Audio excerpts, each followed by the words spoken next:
Apologies for the brightness.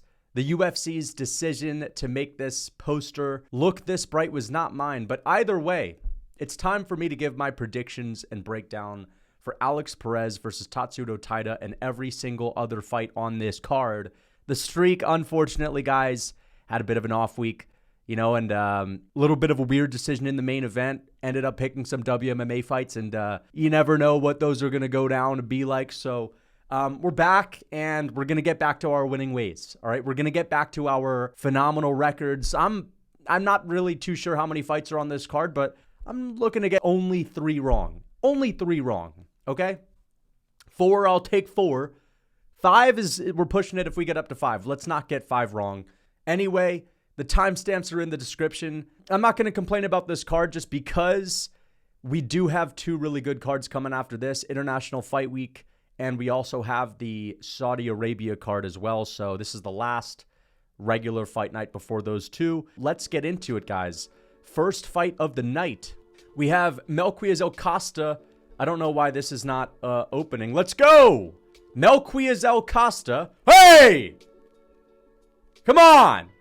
There we go. Melquizael Costa versus Shayilan. Toughest name in UFC history right there. But I'm picking against the nerd. All right, Nuerdanbieke. I'm picking Melquizael Costa to beat him. Now, I know that Shayilan has a lot of KO power. And I know that Melquizael Costa has been finished before. Both of these guys were knocked out cold against Steve Garcia, who's just one of these weird fighters that either gets KO'd stiff or KOs his opponent out stiff. Steve Garcia is a beast, really fun fighter to watch in the featherweight division. Not many guys are able to get KOs in those divisions. Both of these guys coming off of bad KO losses, but I'm picking Melquizael Costa because I really like his well-rounded striking. I think he has some of the best kicks in the featherweight division. Very strong kicks as well. Does a really good job at investing to the body and to the legs. Has really good front kicks. And I just think he is a more well-rounded striker, whereas Shayilan, to me, he's going to be at a disadvantage in reach. I think he's going to be a little bit stronger than Melquizael Costa, but Melquizael Costa used to fight in a bigger weight class. Correct me if I'm wrong. I think he used to be a lightweight at one point, but either way, I think that Melquizael Costa is going to be able to keep up with the strength. This is, for the most part, going to be a striking battle, and I think Melquizael Costa just a little bit more of a well-rounded striker, really good kicking game. He can keep Shayilan on the outside, who's going to be looking to get in on the inside to land a big bomb. I don't think there's that much potential for a big KO in this fight, right? I know that Steve Garcia KO'd both of these guys, but Garcia is one of the few featherweights that's got like that weird one-shot KO power. Also doesn't have a great chin, so as I said, it's either a KO for him or a KO loss. But I'm going to go with Melquizael Costa by decision in this one. Let's get on to the next one. Westin Wilson versus Indonesia's own Jeka Saragih from Indonesia. All right, I believe he lost to Anshul Jubli. Now, that's not a good look if you're losing to Anshul Jubli, who just got broke by a pretty bottom-of-the-barrel tier UFC fighter in his last outing. I'm going to go with him anyway because Westin Wilson has had some of the most pathetic performances in the UFC. He has no chin. All right, this guy got dropped like 5 times in his last fight against Gene Silva. He's been finished multiple times in the UFC. Just a very frail build. He's kind of like a stick. He's like a twig in this division. And he just doesn't have any sting on his shots. He's not super fast on the feet. Training partner Wonderboy, but can't really do what Wonderboy can do on the feet. And I'm going to go with Jeka Saragih, just being a little bit more stacked, a little bit more. He's just a more durable guy. And I think he can go out there, and even if he can't style on Westin the same way that Gene Silva did, he's still going to finish him. He's still going to beat his ass. He's still going to be able to walk him down and give him a couple of good shots.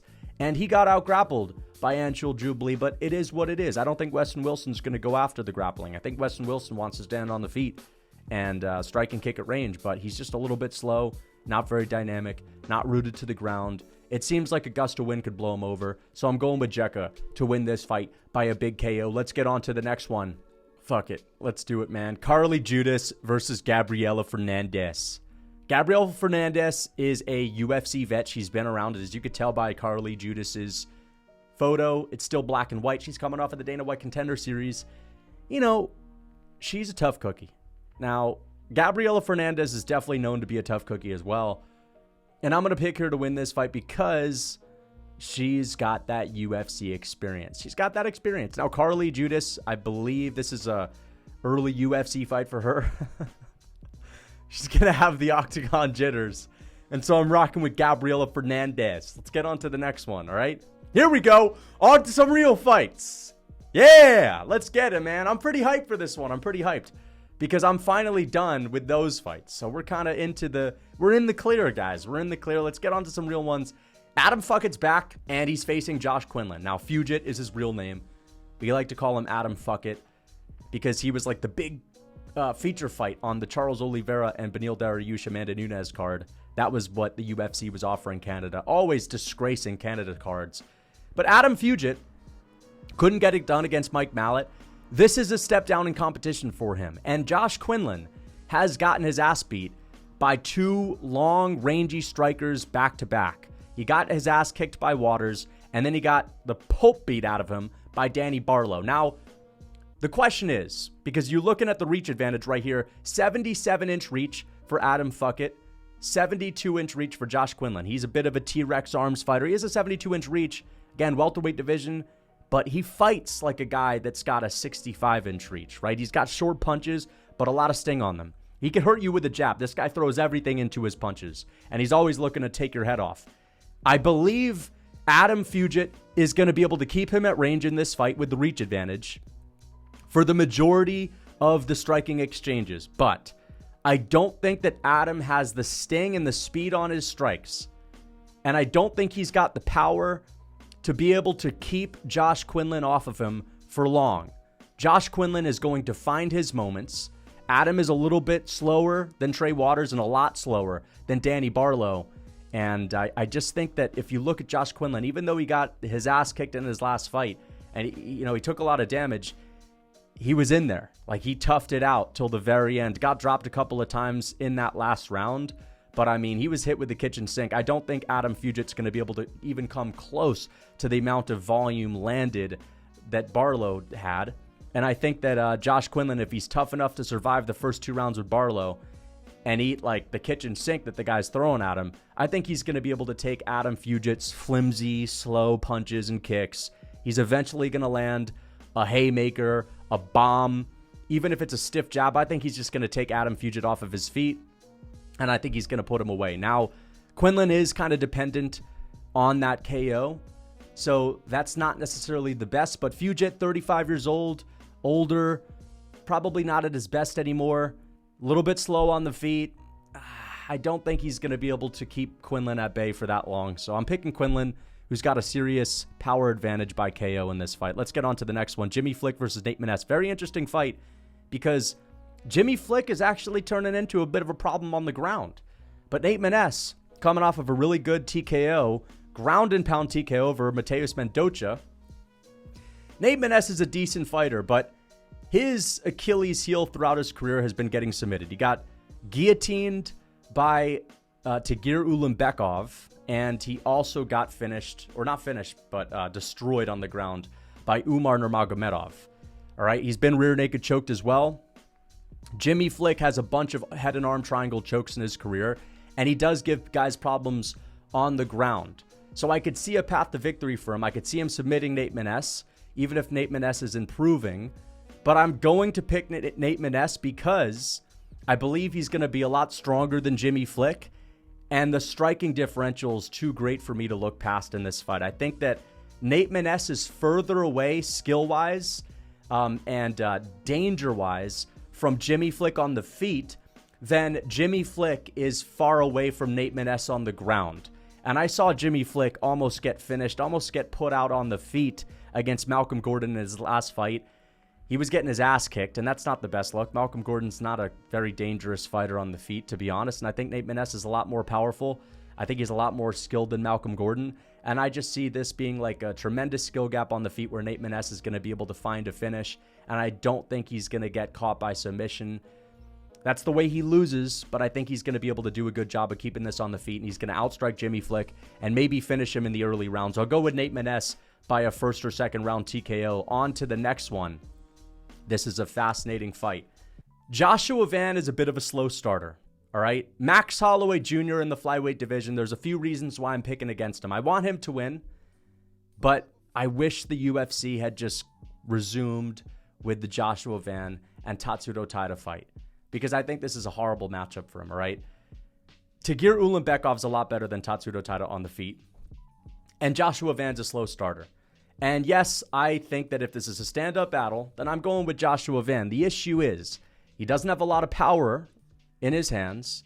He just got his first ever TKO, kind of a volume TKO, but he's gotten knocked down in his second UFC fight, all right? He had close striking exchanges in his last fight in the first round where he did pick up his first TKO, but it was very close on the feet in the first round in his last fight against a guy that's much less effective than Tagir Ulanbekov and just has a lower fight IQ, just not a guy that's on the same level as a Tagir Ulanbekov.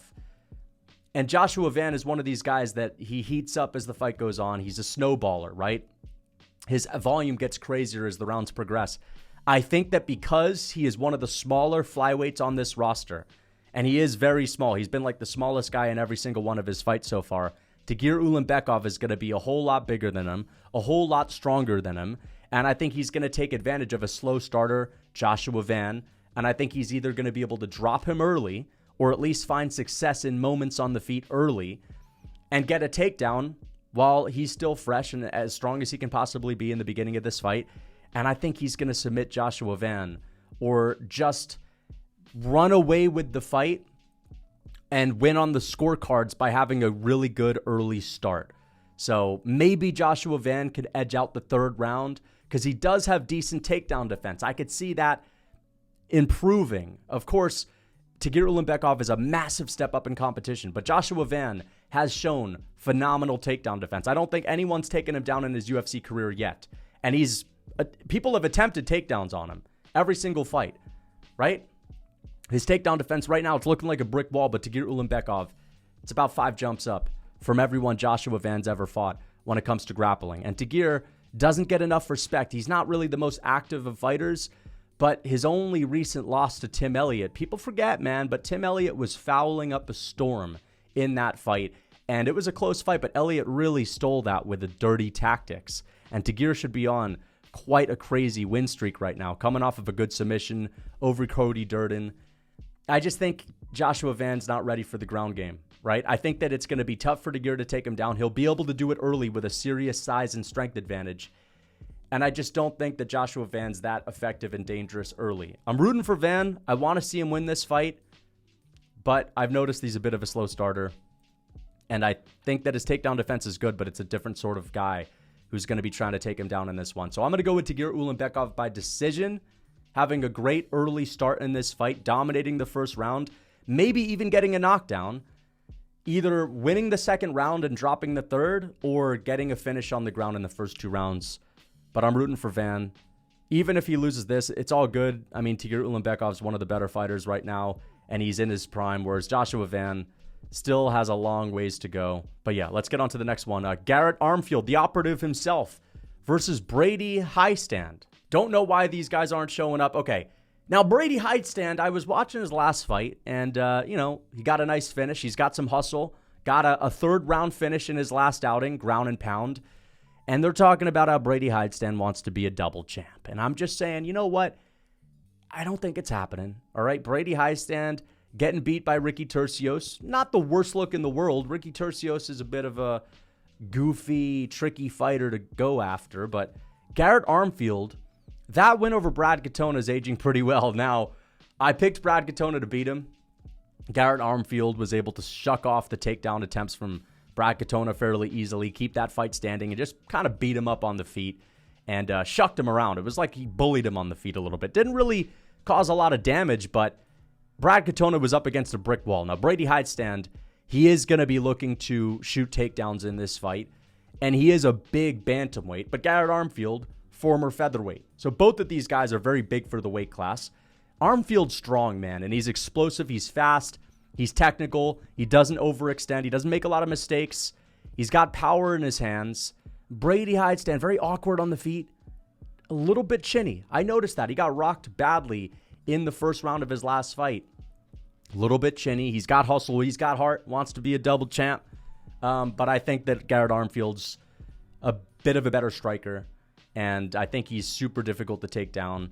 And Brady Hiestand, he's going to be throwing kicks on the outside, backing up against the fence. He's got a decent lead head kick, but I don't really see anything special other than that. I think he's either going to get KO'd in this fight, or Garrett Armfield's just going to kind of muscle him around a little bit and beat him up on the feet. So I'm going with Garrett Armfield by a decision in this one. Let's get on to the next one. Jose Johnson, Asu Almabayev. Well, I'm going with Asu Almabayev. Jose Johnson has been taken down left and right in his UFC career. He's been taken down multiple times in every single one of his fights, coming off of a submission win, which is good for him. But Asu Almabayev's not getting submitted by Jose Johnson. Jose Johnson's got a crazy reach advantage in this fight. He's got a 7.5-inch reach advantage, crazy height advantage too, but Asu Almabayev so far has yet to lose in the UFC. Great wrestler, good chain wrestling, really strong takedowns.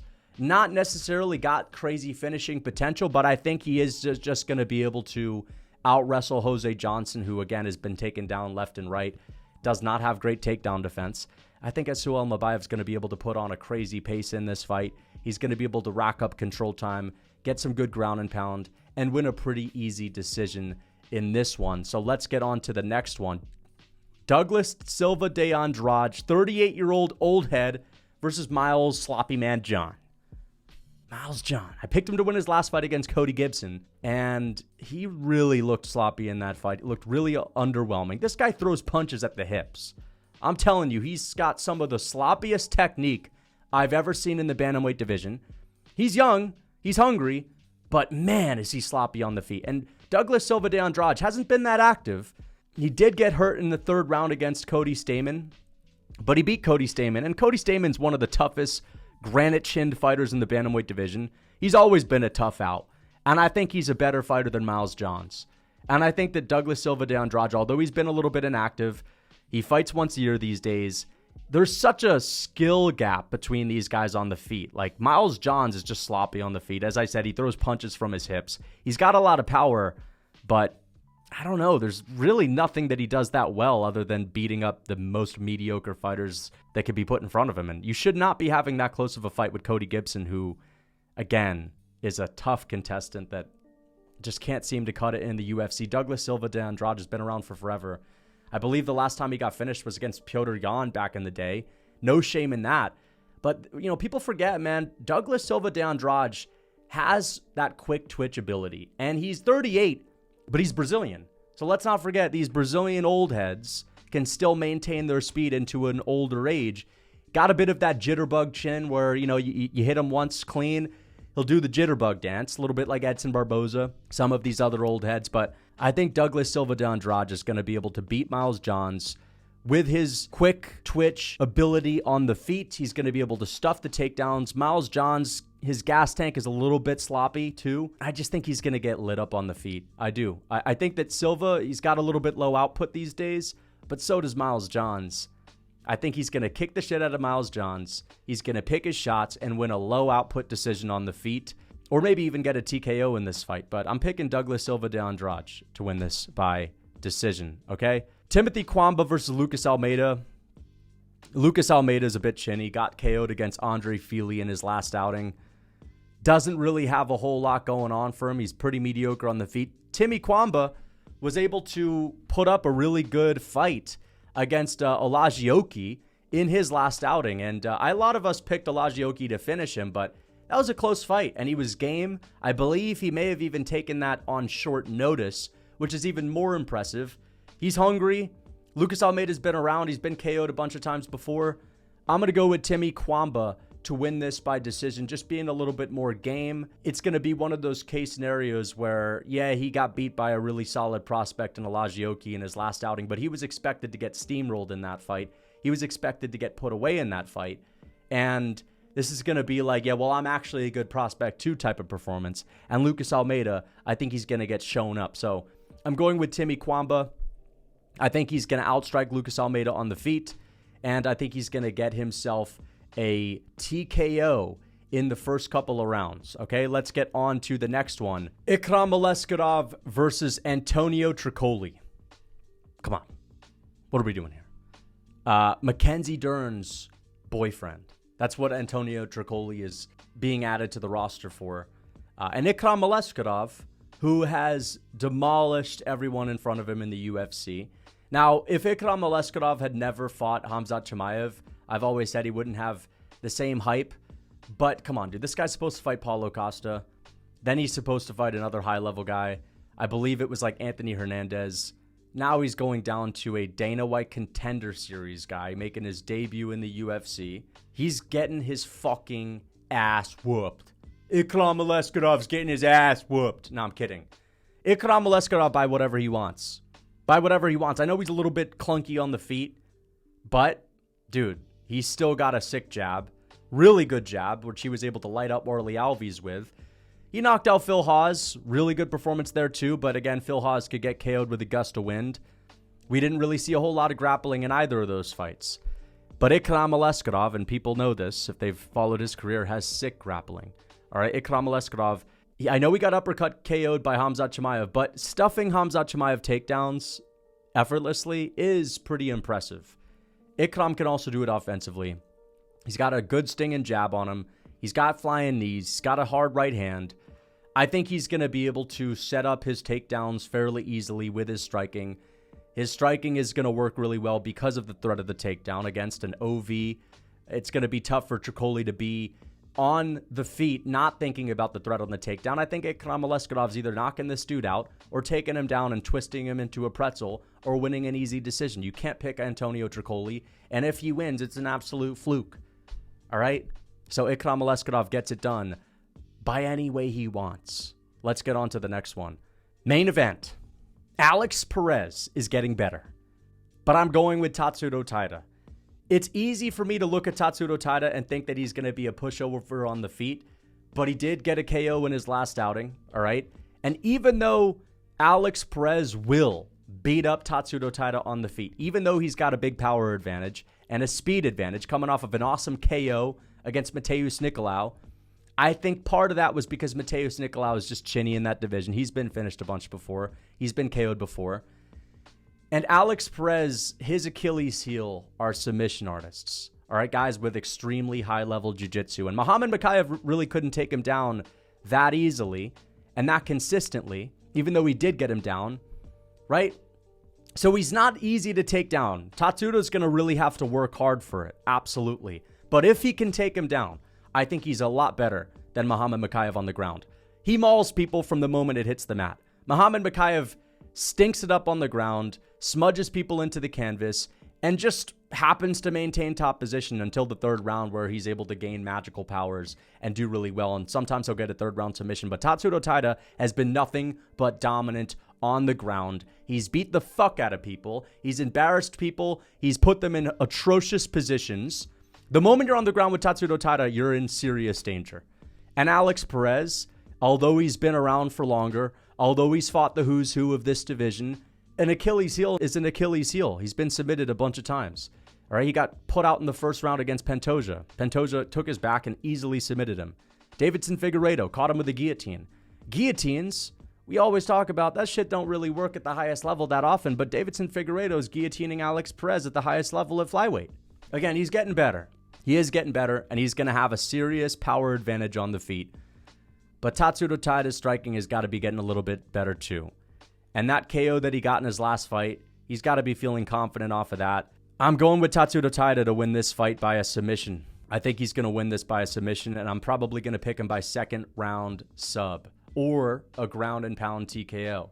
Again, it's going to be difficult for him to get Perez down, but Perez was taken down by Mokaev a bunch of times. Even though Mokaev couldn't keep him there, again, not the best jiu-jitsu, couldn't have a lot of success with the grappling, he did get him there. Tatsuro Taira may not be the same wrestler, but he still is a decent wrestler. And his striking is all right for him to survive and bide time on the feet. So I just think that Perez hasn't really shown me the best ability to fend off submissions when he's put in bad spots. And so I got to go with the guy that's been nothing but dominant. Tatsuro Taira, he's a monster on the ground. I already think he's one of the best in this division. So I think he's going to win. Second round submission. He's going to get this one done. And this is going to be his big breakout performance. But anyway, that is it for my predictions. I hope you guys enjoyed this video Until next time, let's get back on track with a good record this week.